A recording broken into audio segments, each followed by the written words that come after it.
إن عزيمتها طريق نجاحها. زاد وعيها فعرفت وجهتها، آمنت بقيمة الفرق اللي تصنعه. طموحة تعلمت مهارات المستقبل، ووعدت مجتمعها بعطاء رقمي ما لا حد، حتى صارت منارة تقنية تلهم كل رائدة وتساعدها تشوف أحلامها واقع.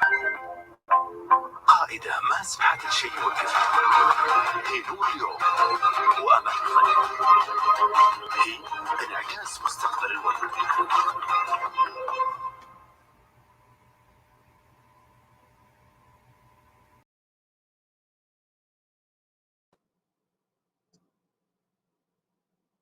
بسم الله الرحمن الرحيم. السلام عليكم ورحمة الله وبركاته. نرحب بكل من انضم إلينا في أول جلسة مفتوحة على هامش معسكر السايبر للفتيات ضمن برنامج تمكين المرأة الذي دشنه معالي وزير الاتصالات وتقنية المعلومات خلال ملتقى تمكين المرأة شهر مارس الماضي. خلال لقاء اليوم سنلقي الضوء على خريطة الأمن الرقمي، أملين أن نساعد من يريد الانضمام إلى هذا القطاع الحيوي ونستشرف مستقبل الأمن الرقمي حول العالم. اسمحوا لي أن أتحدث باللغة الإنجليزية كما تم التنويه في الإعلان عن لقاء اليوم، وذلك بسبب وجود السيد نورث ستار معنا اليوم من الولايات المتحدة الأمريكية. Cybersecurity works horizontal across all digital transformation initiatives, which makes the skill-based science critical in terms of risk and privacy to achieve the highest levels of privacy and trust. Saudi Arabia, being the center of Arab and Islamic world, is also a target for multiple cyber attacks.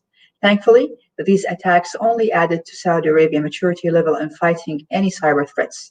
Hence, we've seen Saudi Arabia jump in rank from the 26th to the 24th in cybersecurity among 63 countries in the Global Competitiveness Report.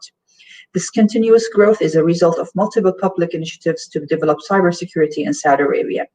His Royal Highness, the Crown Prince, launched 2 initiatives in cybersecurity, one to protect the children in the cyber world, and the later to enable women in the cybersecurity field.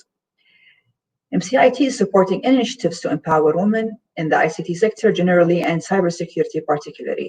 And the cybersecurity bootcamp is only one of many projects to enable women in this vital sector.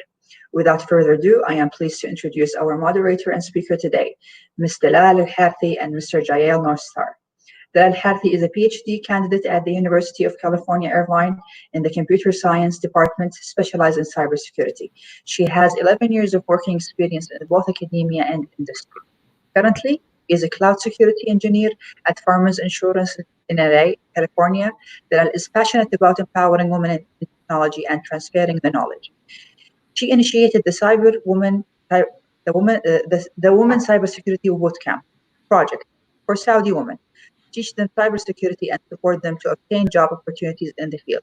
This project started last week and will last for 3 months. Jael Northstar has 9 years of information security and cybersecurity experience. He has achieved the Certified Information System Auditor and Certified Information Security Manager designation. Currently, Jael is the cloud security lead for Farmers Insurance Group located in Los Angeles. In his time, Jael enjoys writing songs, taking walks, meeting new people, learning new things, experiencing different cultures, and changing life lessons with anyone who is willing. His lifetime goal is to learn as many languages as possible. Dalal and Jael, we're pleased to have you. The floor is yours. Thank you so much, Wadha.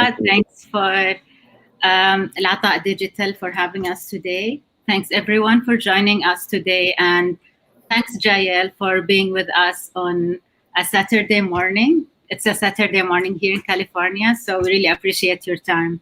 Thank you.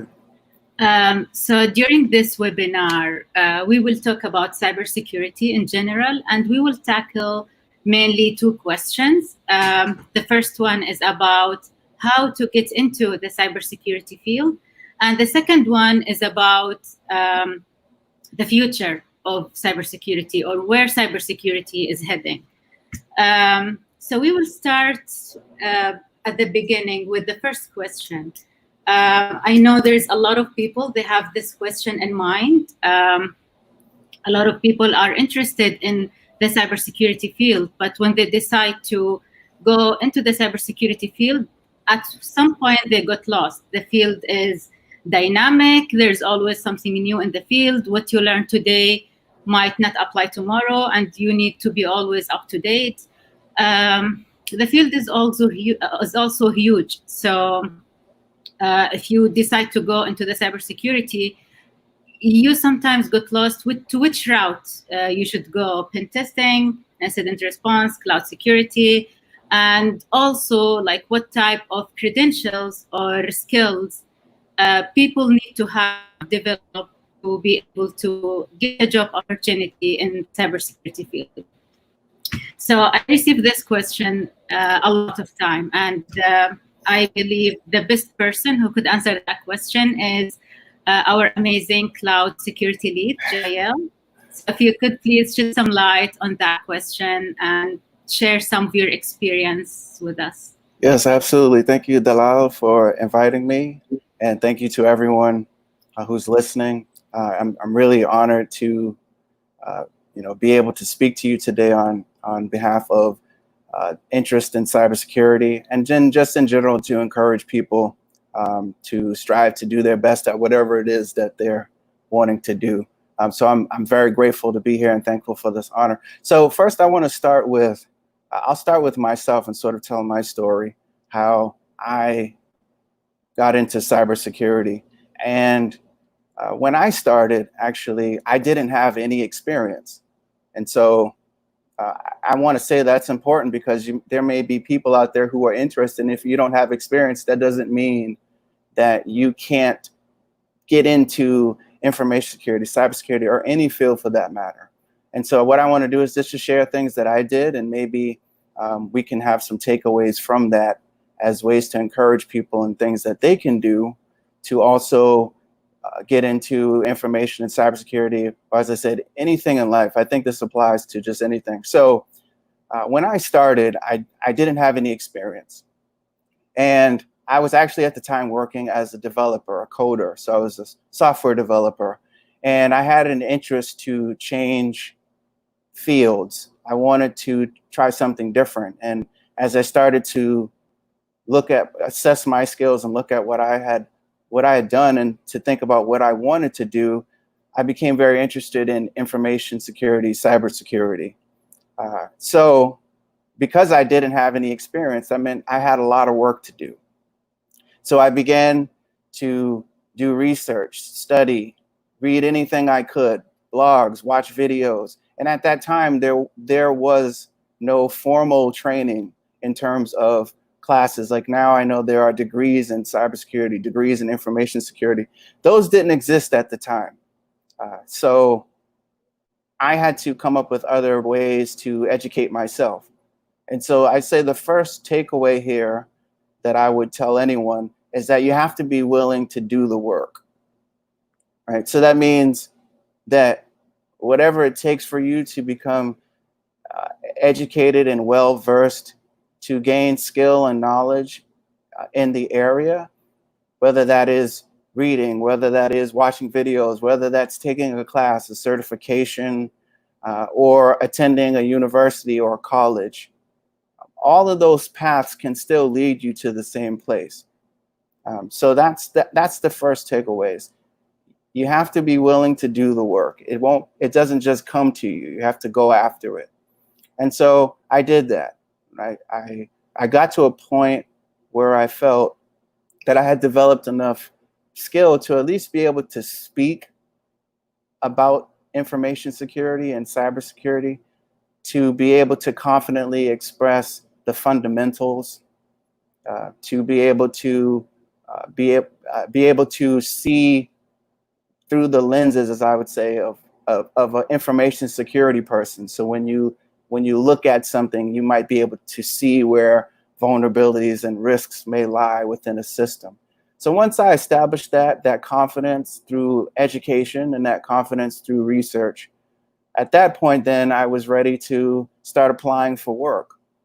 And so I put my resume together, and then I started applying.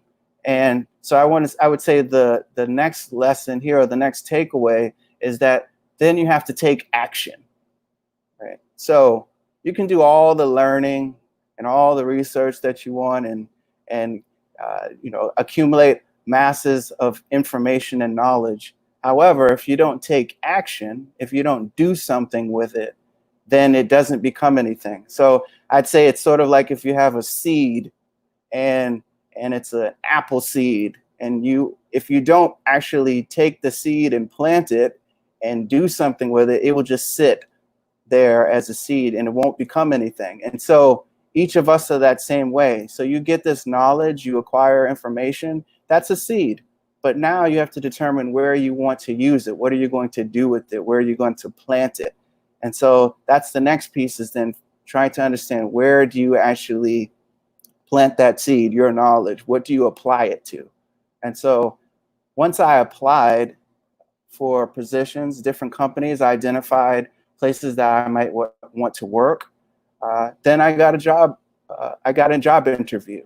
And so once I received the job interview, then I went in, I conducted job interviews, and I thought I did pretty well. I felt pretty confident in myself that I would get a job, and actually they didn't give me the position. So of course I feel, oh, I'm heartbroken. Oh no, I'm a failure. I failed. And so the next takeaway is, sometimes things may not go your way. You may fail. You may come up against hard times, and that's okay. If you fall down, if you get knocked down, the important thing is to get back up. So it's not always just easy to get what we want or what we're trying to achieve. And so I would say to anyone, don't be discouraged if you fail. It's okay. Keep going. Don't let anyone stop you from achieving what you're trying to. Don't let any situation block you. And it reminds me of one of my favorite movies. It's called Shawshank Redemption. And I won't talk about the entire movie, but essentially the main character in the story, he's put into prison and he was innocent. However, he still was put into prison for the remainder of his life. So one day he actually decided that he'd saved up enough money. He requested a tool, and this tool is a very small, I'd say it's probably like that big. It's a very small rock hammer. And so a rock hammer could be used to actually chip away at the wall that he was trapped in his prison. And so for 20 years, he chipped away and he chipped away and he chipped away at the wall until one day he actually broke through the wall and was able to walk out.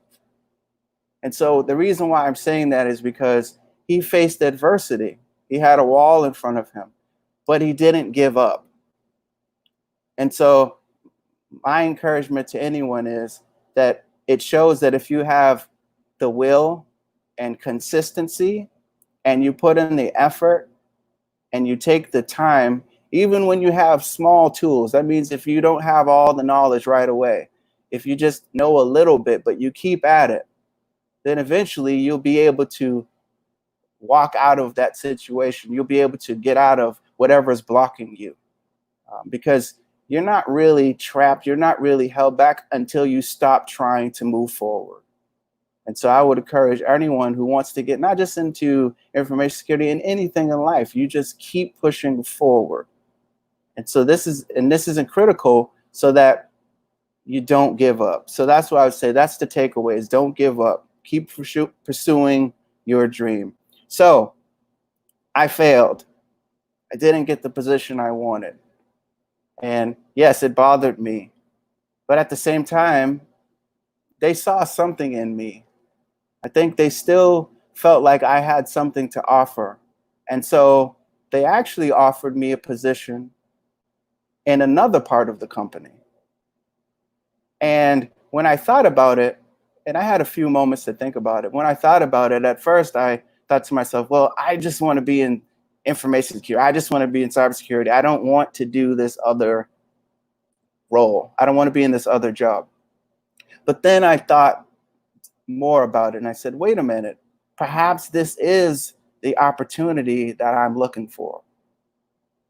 And so I had a change of mind and I decided that I would accept the position, even though it wasn't the one I wanted, because I realized that it got me a step closer to where I wanted to be.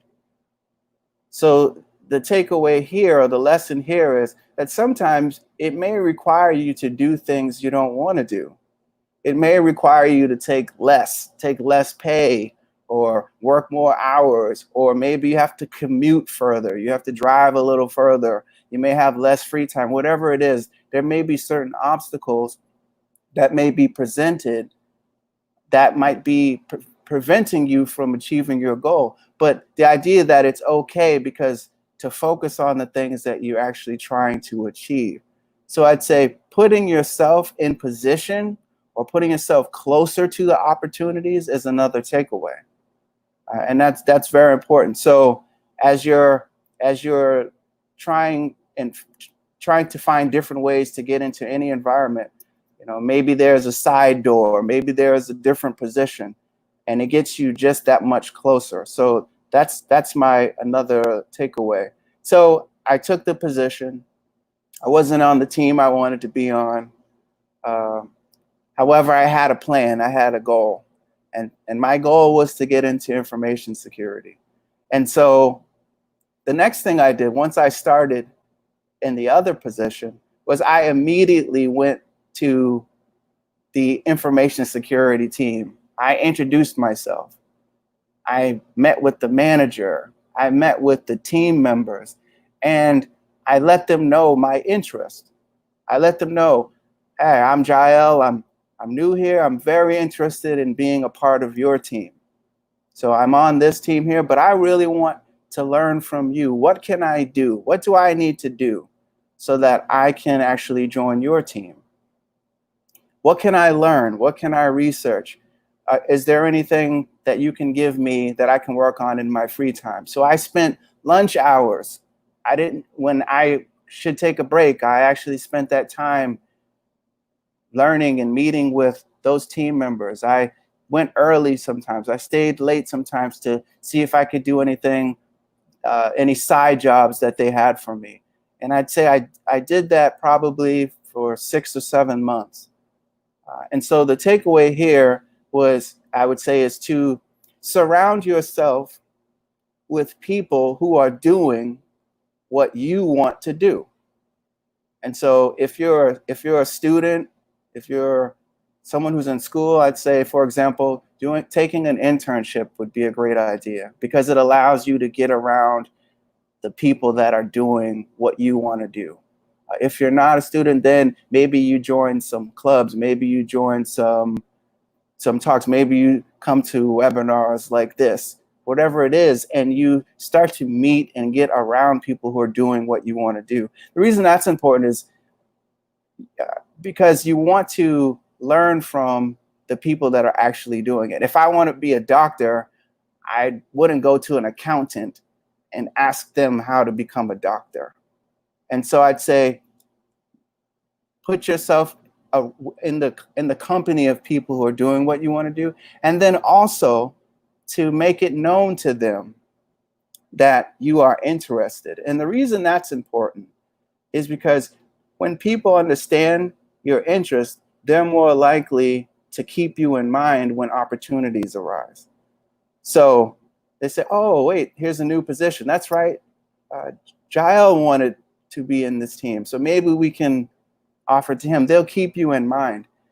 And so those are the takeaways. Put yourself around people or in the company of people who are doing what you want to do, and let them know about your goals. And then I'd say after I did that for 6 or 7 months, the time came where the manager came up to me and says, hey, Jael, would you like to catch some lunch? Would you like to get something to eat? Sure, yeah, let's go.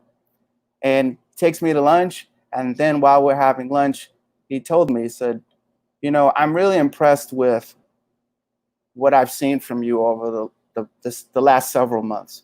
Your drive, your ambition, the fact that you let us know what you wanted and you went after it.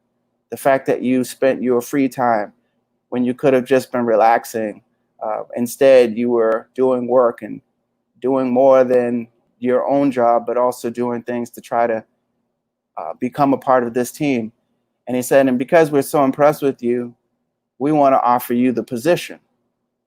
And so it was at that moment that I actually became an information security member. And so really the lesson there is all the things that I said. Number one was that you have to do the work, right? So you put in your time, you learn, you build your confidence. And then once you've done that, you want to take action. So, and that action is going to mean that you're going to do something with the knowledge that you gain. And then once you take that action, if things don't go your way, don't give up. Right? You keep pushing forward. If you have a goal, keep striving for it. Even if it takes you 20 years, it's not about how long it takes. Right? I know in today's world, in today's society, everything's fast. People want everything fast. But sometimes it doesn't work that way. And so if things don't happen for you quickly, don't give up. Just keep pushing. Keep going for it. Keep building your skills. Keep working. And then I'd say, put yourself in position to take advantage of opportunities. So sometimes it may mean that you take less. Sometimes it may mean that you have to work more. Sometimes you may have to drive a little further. Whatever it is, you may have to walk a little further. However, you have to accomplish those things. Put yourself in position. And then surround yourself with people who are doing what you want to do. So that's why things like women in cybersecurity, those types of things are very important, because they give people groups where they can actually be around people who are trying to achieve the same thing they are. And so I think that's very important. So, reach out, find people who are doing what you want to do, and then let them know that what your interests are. I think once people understand your goals, I think most people, if they have a good heart, they're going to want to help you. There may be some people who won't help you because maybe they see you as their competition. Don't worry about that. Put it out there anyhow. Let people know what your goals are, and then keep going, keep working at it, and keep developing the skills. So I'd say that's how I got into cybersecurity. That's how I got into information security. Now, regarding like specific skills and specific things that someone can do. So if you're talking about information security, it's very broad. There are so many different disciplines that a person can actually learn in order to enter information security. So for example, at Farmers, we have several different teams that actually make up what we call Farmers Information Security. So for example, cybersecurity is just one branch. And I think a lot of times people say cybersecurity, but it's really just a branch of information security. And so within Farmers, we have different teams. So we have something called governance, risk, and compliance, for example. Now, governance, risk, and compliance, these are individuals who specialize in policy. So basically, policies will be the words that say what someone can and can't do. And it kind of governs the behavior of users that will interact with systems or with data. And so that within itself is a complete function where a person could spend all of their time actually just learning how to write policies, keep up to date in terms of the government regulations. Every government across the world has certain laws and regulations that require users to handle data in a certain way. And so that may vary from state to state or from country to country. So because of that in itself is an entire learning track. And so with that in mind, there are so many different things that a person can do. So what I would say is you can actually learn about the different tracks. And I can mention some of them. We talked about governance, risk, and compliance. Dalal and I actually both work on the same team at Farmers, and we're in cybersecurity. Cybersecurity is dealing more along the lines of protecting the assets. So you're talking about hardware and applications, right? And then you have identity, which is protecting the user. They have an identity in how they exist within a system. Then you have application security. You have network security, and the list goes on and on. So what I'm saying is, regardless of which track or which particular area you're interested in, there are some basic skills that cover all of those things. And I would say, in terms of learning and gaining knowledge about it, the fundamentals of security apply everywhere. So a good example is, I would say, if someone's just starting out and they're saying, well, I don't know anything about security, what do I do? Then I would tell that person, well, the first thing that you can do is, so they have something called Security Plus, which I think is, it's a certification, and it's probably one of the more basic introductions to security. And I'd say taking that course, that book, learning those things will give you a lot of the fundamentals that you would need to learn in order to start thinking like a security person. In addition to that, there's something called Network Plus. And so while Network Plus isn't focused on security principles, what it does is it actually gets you more familiar with what you're protecting. So a lot of times, just focusing on security principles, that's only half the story, because the whole idea is that you're protecting something. And so the more you understand what those things are and what you're protecting, then the better you can protect it. So networking, obviously dealing with the communication between systems and where those things may be vulnerable, where the risks are. So I would tell anyone, if they're just starting out, and if you're not going to a university or a college to get a degree, that's okay. You can still do things through certifications. I think when I started at Farmers in 2014, and I started in the security industry in 2011.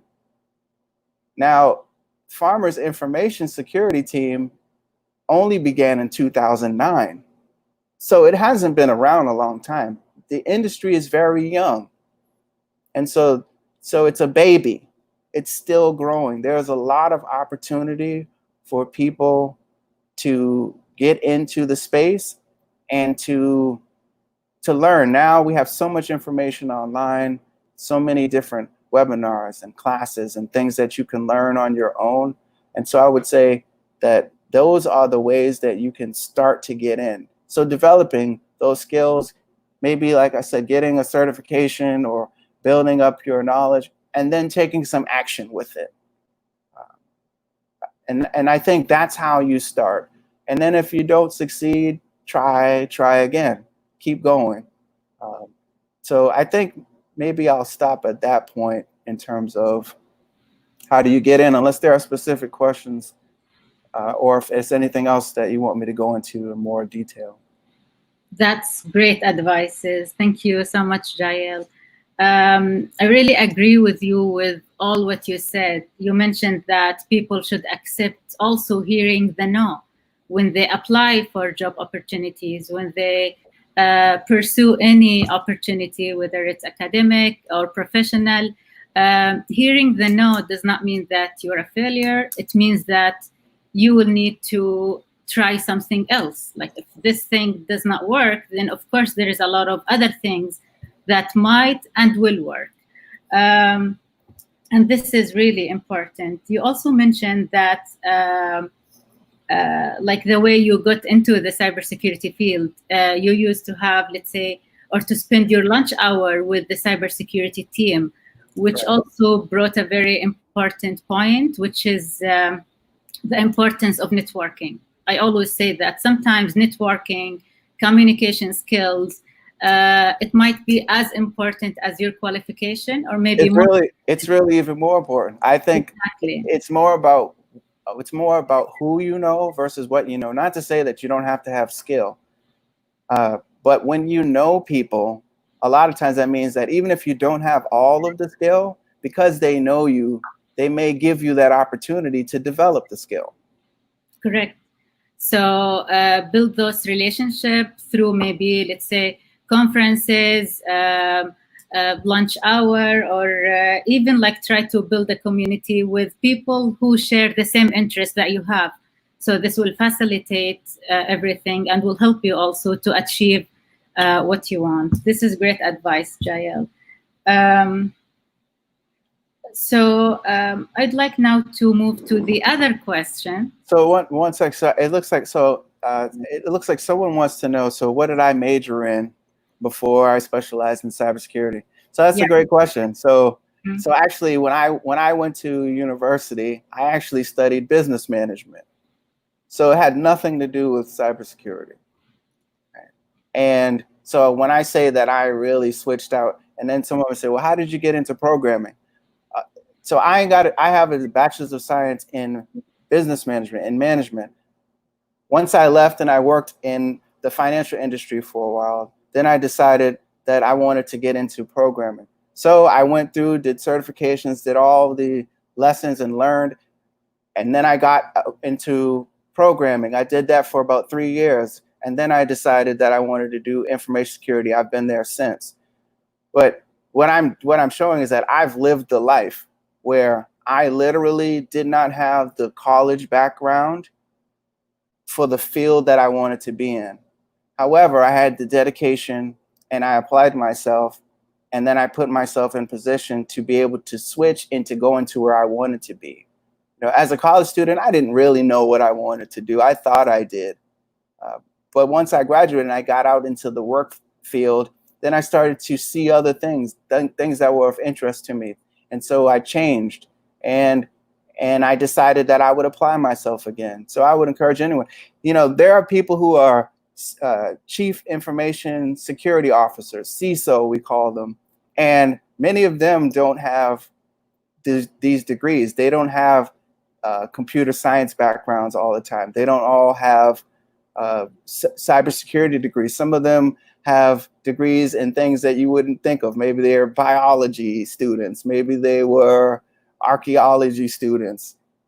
But because they dedicated themselves, you can pick up those skills. You know, it's not, I would say it's different than if you're trying to be a brain surgeon. Yes, there's particular schooling that you need to do that. When it comes to something like cybersecurity, it's not to that degree of specification. It helps if you go through the formal schooling, and I think that maybe over time that will become more important. We're not there yet because it's so new. Most of the people that are in the cybersecurity or information security space do not have these degrees yet. So over time, I think maybe that will change because it's very new. I think probably within the last 5 years, maybe you started to see people graduating with degrees in cybersecurity. So I do believe that a person can still make their way into the space by just, you know, doing maybe certifications, learning, you know, switching over. If you're at a company and they have a cybersecurity team, you can do like I did and just start talking to them and say, what can I do? And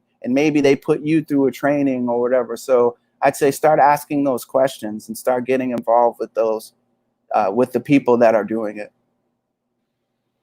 Thank you, Jael. That's really helpful. We will address most of the Q&A at the end also, but you mentioned something very important, which is having a degree in the cybersecurity or in the IT in general might help, but it's not the only way to get into the field. Right. Because as we know, like hackers, they don't have a certificate in the computer science to be able to hack into the systems. Some of them may, but a lot of them don't. Exactly. So there's, as you mentioned, there's a lot of ways to, and a lot of skills and a lot of certs that people can consider to get into the cybersecurity field. Right. So now let's talk about the future of cybersecurity. Right.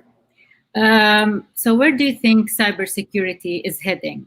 I know, like within the cybersecurity, there's a lot of new fields, such as cloud security, container security, automation, all that new fields. And when I say new fields, I mean that there's a few people who we can call experts, but most of people, they are still learning, and the fields are still growing and developing, which means that there is a huge opportunity for anyone who decided to pursue one of those fields. They can really get the opportunity, they can contribute to the field and make a difference. So what can you tell us more like about that? Or what kind of advices you can also provide regarding that question? Yeah, so I guess that before I talk about where it's going, maybe I'll say a little bit about where it's been. And I guess the reason that's important is to see the change. So I'll say when I started at Farmers, we were completely, as a company, we were completely against the cloud. The whole idea, the concept of the cloud scared people. And so people were accustomed to having everything that they needed to protect in their own data center. Right? And so the idea, the thought of taking customer data or things that you have of interest and moving them into someone else's hands, well, how do I protect that? How do I feel secure, or how do I secure things that are not in my possession? And so the traditional way of securing things was that you have it in a data center and you have servers, and then you have something set up, perimeter security and physical security and cameras and fire extinguishers and all these things that you would do to protect your environment. Well, fast forward, and now with the advent, the rise of Amazon Web Services and Google Cloud and Microsoft Azure and IBM Cloud and so many other cloud platforms, software as a service and platform as a service, all these different things that have come about, it's caused companies to reassess how they were handling data.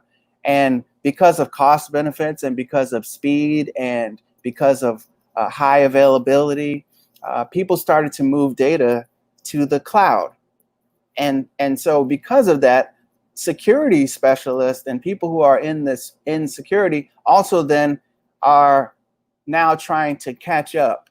And so one thing about being in information security and cybersecurity is that we're usually, when I say a step behind, it's not in a bad way. It's that as technologies evolve and change, then we have to evolve and change.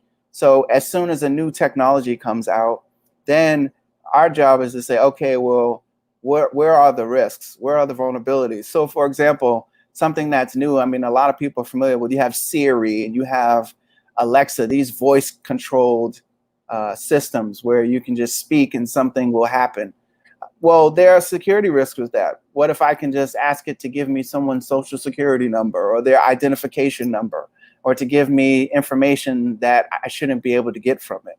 And so where security is heading is there's so many different areas. So I just mentioned cloud, and when we talk about cloud, I'm really just referring to on-demand services that you can actually, where it's being hosted by another party and you can actually use those services on demand. Well, from a security perspective, we have to then figure out, how do we actually deal with extending our perimeter, our security beyond just our data center and now out to third parties? And so because of that, you have a lot of people who are unfamiliar with these platforms. So I'll give you a perfect example. At Farmers, we're rolling out, we're still in the process of rolling out our Amazon Web Services cloud platform. And so in general, our entire team, most people don't have certifications in those areas yet. You know, our chief information security officer is just studying for it, and a lot of our directors and a lot of people are actually now learning those things. And so the reason I say that is, as a person who might be trying to get into cybersecurity or into information security, I'd say that'd be a great place to get a certification. Why? Because that's in demand. And so being aware of where things are going and where the demand is can better position you to be a person that has that ability, that has that knowledge. And so when they start looking for individuals, you will more likely qualify. And so some of those areas, Dalal mentioned, she talked about container security. Now, I won't go into all of what containers are, but it is an area that is a growing in industry in terms of microservices and people using containers. And so as a security person, say, well, how do we actually secure them? Cloud services. We have chat bots. So, and people are using a lot of automated systems now to actually conduct business. Well, these same automated systems can be used to take down other systems, or to commit fraud, or to pretend to be someone that they're not. And so these are all areas where we can actually enhance our skills. There's blockchain, and I think at some point a lot of companies will start to deal with blockchain more and more as well. We also have quantum computing. And so right now that's like a very, I think a lot of people really don't know about quantum computing. I haven't even looked into it deeply myself, but what I do understand is it's the idea that computers are becoming so powerful that soon enough they'll be able to, break our encryption standards. And so if that's the case, then we have to develop a new encryption standard that can't be broken by supercomputers. So there's so many different areas of that people can actually go down. So being familiar with these different areas and saying, well, what can I learn about these things? And if you do that, then you may actually come in as a specialist. You may come in as a subject matter expert, where a lot of people like myself who have been doing it haven't developed in those areas yet. So I would say two things. Of course, you always need to learn fundamentals. The fundamentals are one of the most important things that you can do. And so I've gained a lot of my fundamentals through experience at this point. I started off with none, and now over time. But if you're a person who's saying, well, how can I build fundamentals? I mentioned before networks plus, security plus. And I would say in terms of just security as a whole, if you really want to impress people with a certification, there's something called Cissp, which is Certified Information System Security Professional. And that particular certification is probably one of the most well recognized. And I would say for a person who doesn't have any experience, if you have that on your resume, that carries a lot of weight. And so it can offset the lack of experience that a person may have. So in terms of security, where we're going, we're usually following whatever new technology is coming out. That's what I would say. Because as soon as a new door is created, that means that it's also a new way for someone to break into it. And so as you identify the different trends and you see, oh, okay, this is the new technology that's out, then the question becomes, all right, how do we secure it? What I love about security is that no matter where you turn to, it's needed, right? It doesn't matter if you're fixing cars, they have computers in all the new cars now. So cars can be hacked. You can drive your car and then all of a sudden someone can turn it off while you're driving it, right? And you say, wow, how does that happen? If you have smartphones and smart homes where we have our refrigerator or a blender and it has a computer in it, any of those areas, they all offer opportunity. And so it's not just that you have to just pick one industry. It can be the hospitals. Now that we've had COVID-19, so many people are working from home and working remote. And the whole idea is, okay, well, how do we ensure the protection of these video conferences? How do you make sure that people's data is safe? And so it's why I love cybersecurity in that regard, because there's always something new. There's always things to learn, and you can apply your knowledge anywhere, even in your personal life. Every person has data and information about themselves, things that they want to keep private. So where are we going? Ultimately, we're going wherever technology takes us.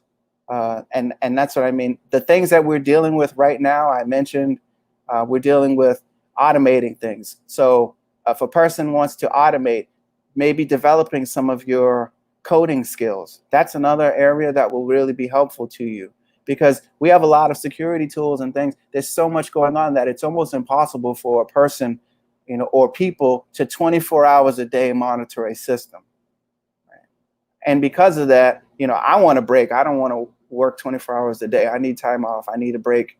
I might get sick. And so as a result of that, we want to automate controls. Well, in order to automate the controls, it requires some level of programming skill. Now, again, these are things that you don't have to go to university for or college for. You don't have to. Now, there are people who will favor individuals that have degrees at times, but it depends on the field. So again, I think at this stage, because information security and cybersecurity are still young, having a degree in those, I think maybe over time it will become more beneficial, but I don't think we're at the point where it's distinguishable, right? So a person that has, that college degree, I don't think that's the reason why they hired you. Whereas if you are trying to be an accountant and you have a degree in accounting, yes, that would be a prerequisite. But there is no prerequisite. There is no requirement yet for a person to have a degree in cybersecurity. That will probably change maybe at some point. We're not there yet. And I think a lot of the reason is because most of the industry, most people don't have those degrees, and they're still able to conduct their jobs effectively. And so I think it's helpful, but it's not, if you're not going to school to get a degree or you're studying something else, that doesn't mean that you can't be in cybersecurity. Again, I was in business management. So. Awesome. Thank you, Jael.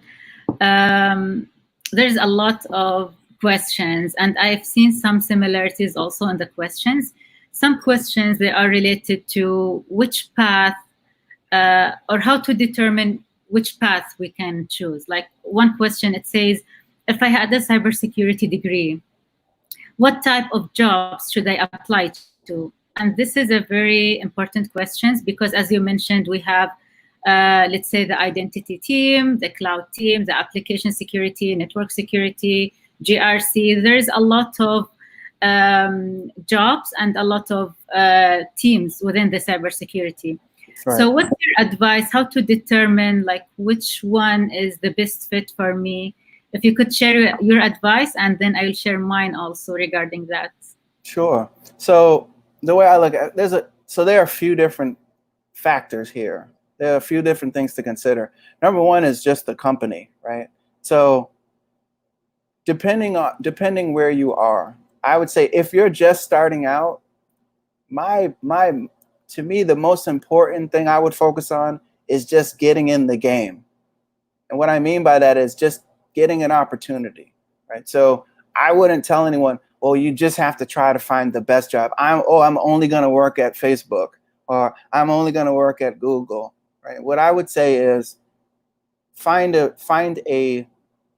job a place that you want to be at. I think that's important. So that's where it starts, right? Like, what company are you, what industry? There's so many different industries, right? So, and that will determine also the type of security you're seeing. So if you go and you apply for work at like a university or a college, they will have a security team, but it may be very different than if you go to a financial company like where Dalal and I work, or if you go to an IT company, maybe like a Facebook or someone like Apple, or Apple is more of an IT company than Facebook. If you go to Apple or some place of that nature and you want to work, so I'd say if you're just starting, I would focus more on just trying to get myself into the security space, right? And the reason why that's important is it's sort of what I was saying before in the lessons, is that sometimes it may not be what you want,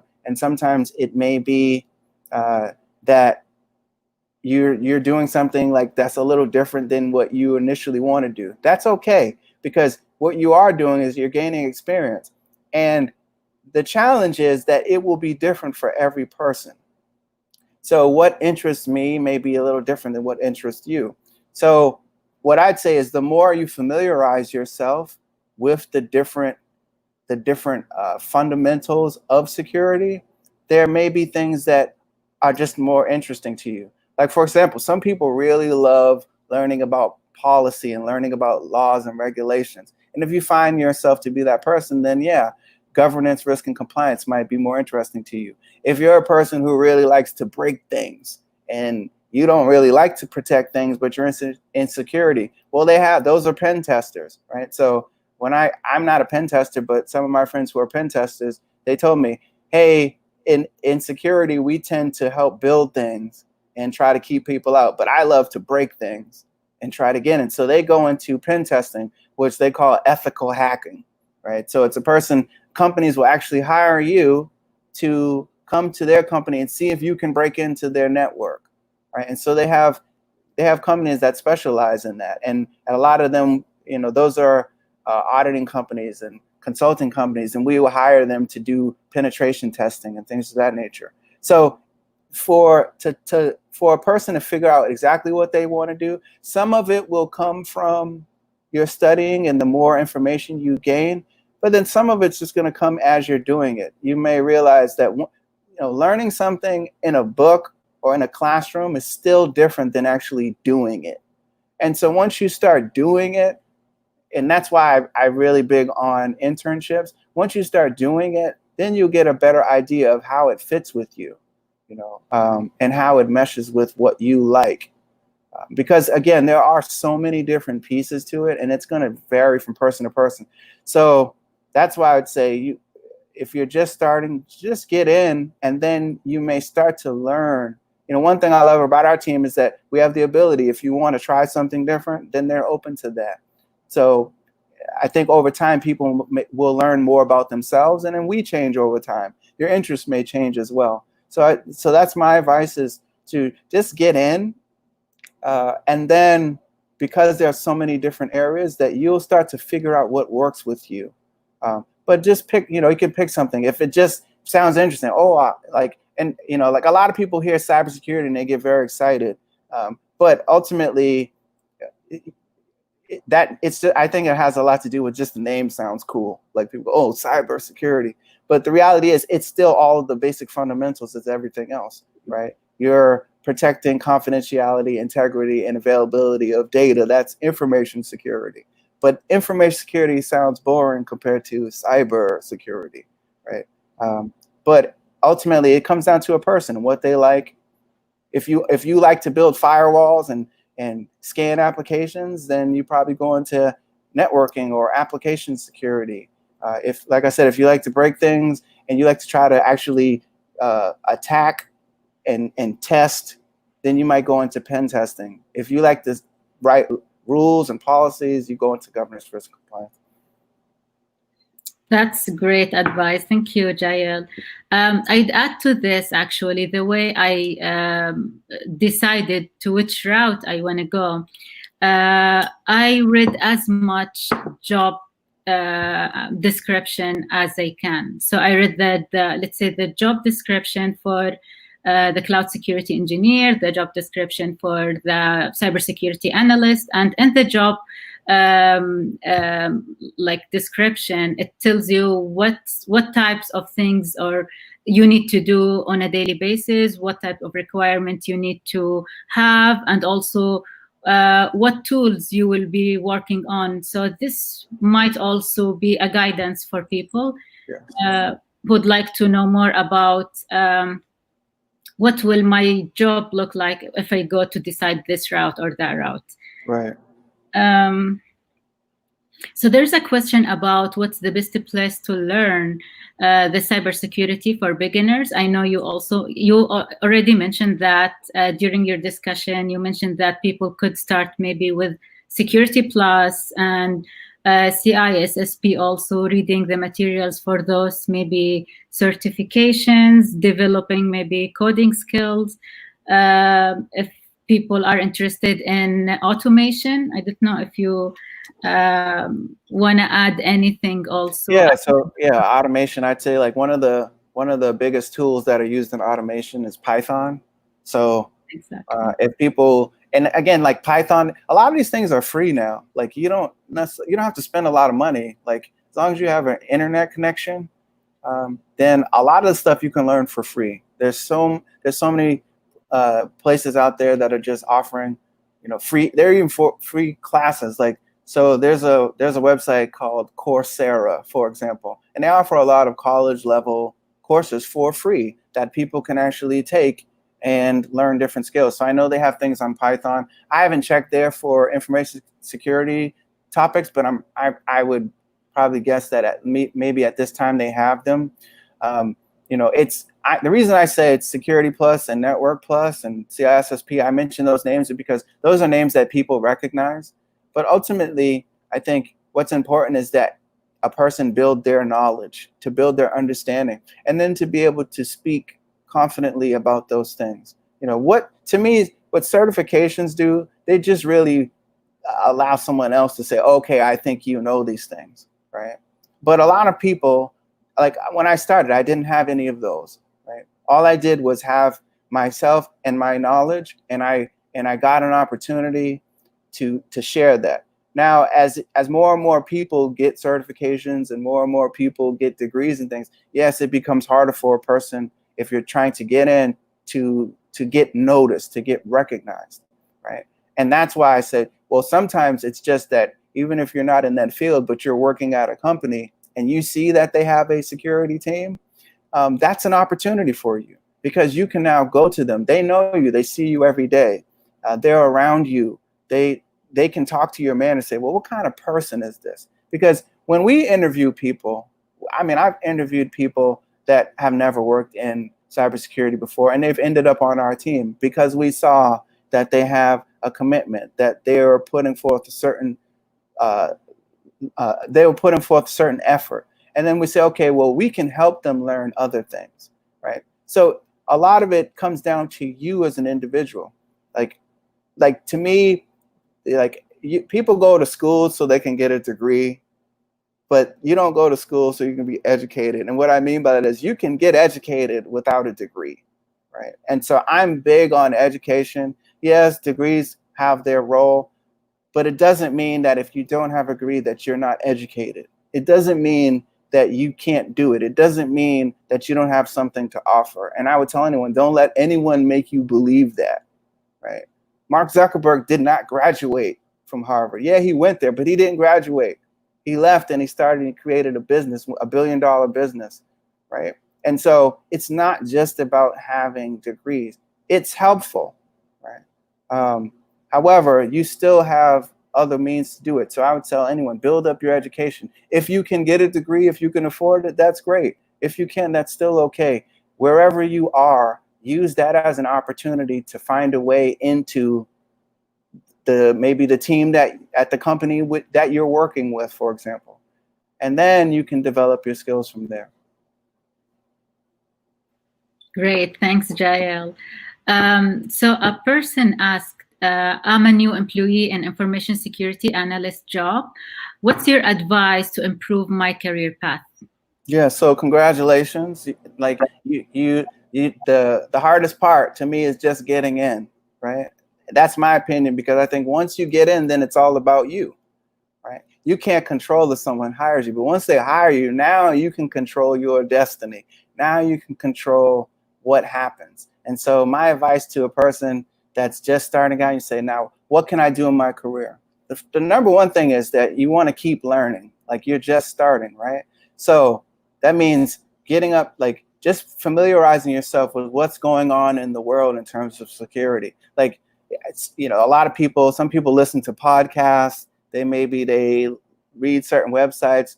Like I know, like one of my favorite websites that I look at, and I call it geek news or IT news. And so it's not just about cybersecurity, but it gives me a wide spectrum of just things that are going on in the IT space. And it's called Slashdot, slash.org. And I read that a lot of times, and it just kind of keeps me in tune with what's going on. And so I'd say if you're just getting started out, then keep learning, and then talk to your manager, talk to your teammates, and let them know what you want, right? You have to determine where you want to go. And so if you say, hey, I want to be a manager one day, then let your manager know that that's your goal, and say, I'd like to be a manager. What do I need to do, right? Hey, I just want to be a person who specializes in an area. Okay, what do I need to do? And ask them to help you as well, so they can tell you, okay, if you really want to get better in this particular area, then maybe they actually might sponsor some things. Like, you know, at our company, we can get sponsored to learn new skills, right? And so if I say, hey, I want to learn AWS, for example, which is something I would recommend to people, because since we're going to the cloud, then it might be a good idea to learn more about those platforms that you'll be protecting. So one thing you could do as a new person is say, hey, I'm going to go out and I'm going to get an AWS certification. Or even if you don't get the certification because you can't pay for the test, you can still learn the information.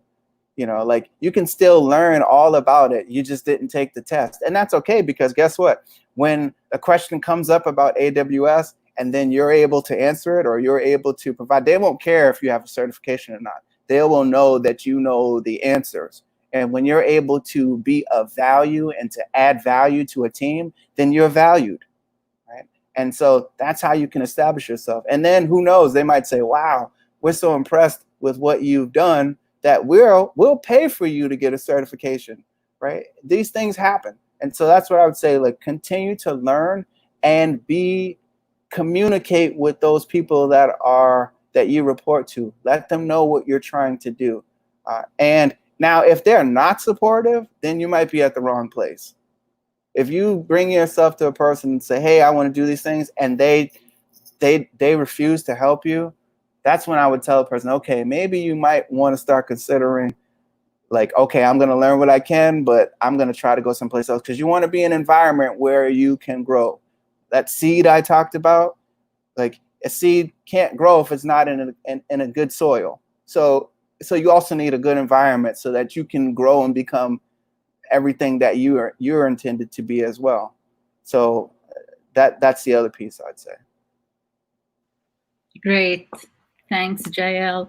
So there is a question about AI. It says, will the artificial intelligence be related to cybersecurity? So maybe I'll rephrase it because it's already related. So I would say, like, how maybe AI is related to cybersecurity field. Right. So I would say, so a lot of companies are already employing artificial intelligence into security. So I'll give you an example. So we actually have a tool, and this is one of the new things that I've been working on, which is container security. And essentially, the difference between how container security works is that a container's lifetime is usually very short. So it's gonna come alive, and then the application will run, and then it'll go away, sometimes within minutes. Well, these things happen so often, and there's so many of them, that it becomes very difficult for a person to actually try to write every policy and every rule to govern the behavior of these systems. So what we do is that we use tools that will actually help. So we call them cloud access security brokers, for example. In the industry, they call it CASB for short. I'm not really a fan of acronyms because it can mean many things. So cloud access security broker. What we do with that tool is it uses machine learning in addition to what we would call static modeling, which is where it's actually something that you write that doesn't change. And that combination together using machine learning, what it does is that it will monitor the behavior of a system. And so, for example, let's say if you have a system and a program that's running, and this application, what it does is that it opens up port 80 and reaches out to the internet, and port 443, and then it connects with a database on another port. Well, the artificial intelligence will take note of those interactions. And then once it's taken note of those interactions, it will say, okay, this is the expected behavior of this application. Now, 3 days later, that application opens up a port on port 22, the SSH port. And now the artificial intelligence will say, wait a minute, this is an anomaly. This is something that it's doing that was not expected. And now that it's doing something that's not expected, there's a chance that it's malicious, that it's bad, that it shouldn't happen. And the artificial intelligence will then stop it. It will actually react. And so we can actually then have a model that will react, and that's the artificial intelligence. So it's learning the behavior of the system and then looking for changes from that. And if it identifies those changes, it can alert us, or it can actually prevent them. So we're there in terms of artificial intelligence. And I think it's just going to continue to grow, and who knows, like, and go as artificial intelligence becomes, I guess, more intelligent, then it will play a bigger role. Awesome, thanks. So there's a question about programming languages. Is Python the most wanted programming language nowadays for cybersecurity? So I'd say it's one of the most important. I mean, there are other programming languages that have a lot of value as well. I just say, like, in terms of the tools that we're using, a lot of them right now are using Python. And I would say, like, people that know JavaScript or Node.js, those would be helpful as well. I mean, depending on which area you're in, some people are using PowerShell if you're talking about like Active Directory and things of that nature. But a lot of our security tools, yes, like Python would be probably, at least at this point, I'd say probably the top of the list. Yeah.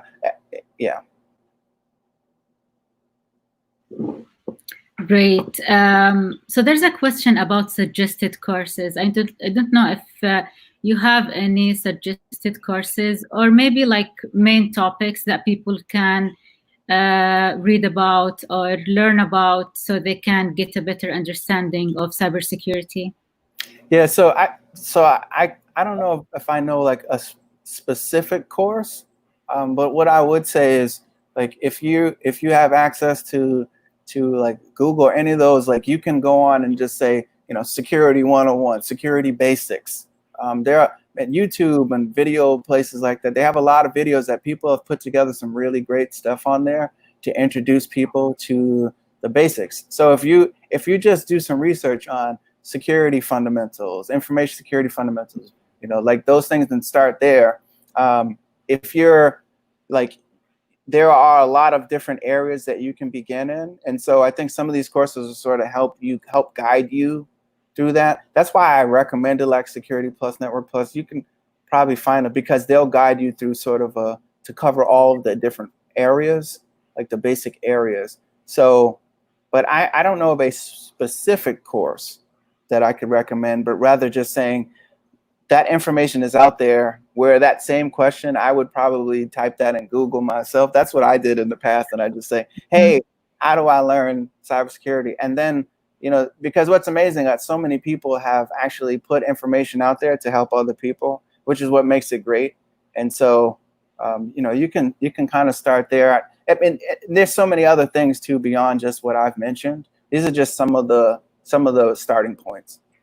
Exactly. So if you're the person who like to read, there's a lot of resources out there, as you mentioned. Also, there's a lot of YouTube, and there's a lot of Coursera courses, Udemy courses. Right. Coursera gives you maybe, like, let's say, the academic background, while Udemy focus more from the industry point of view. Right. But it all helps for sure. Right. Oh yeah, and Linux Academy is another one. And the reason I bring that up is because they deal with a lot of topics that deal with like the Linux operating system. So there are a lot of things that deal with Microsoft based operating systems as well. And yeah, understanding the different types of operating systems, they come with different types of risks as well. I mean, there's fields where all people do is deal with incidents. So at one point I was on the forensics team, and so this is an area that a lot of people don't think about. Well, if someone breaks into a system and they steal information, when we do an investigation, a lot of times we'll do what's called forensics. And the forensics is we're literally going in and we're getting a copy of all the history about what happened on a system, and then being able to, sometimes those things get presented in a courtroom to say, hey, a person was visiting this site, they downloaded this program. So that's a whole nother field that people could get into as well. And that's what I mean. It's such a wide breadth of things that someone could learn. So I'd say, yeah, again, across all of them, there are some fundamentals that apply. It's really, I call it the security glasses, so that when you look at something, you can see clearly, you see it as a security person. Exactly. Perfect. Thank you so much, Jael. With that, I will end that webinar. I really appreciate your time.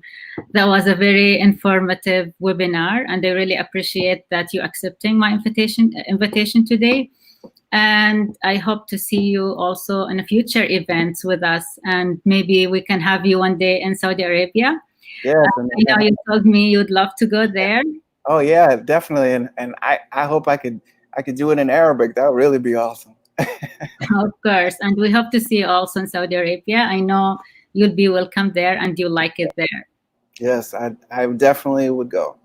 Thank you so much, Jael. And thanks everyone for joining us today. And thanks for العطاء Digital.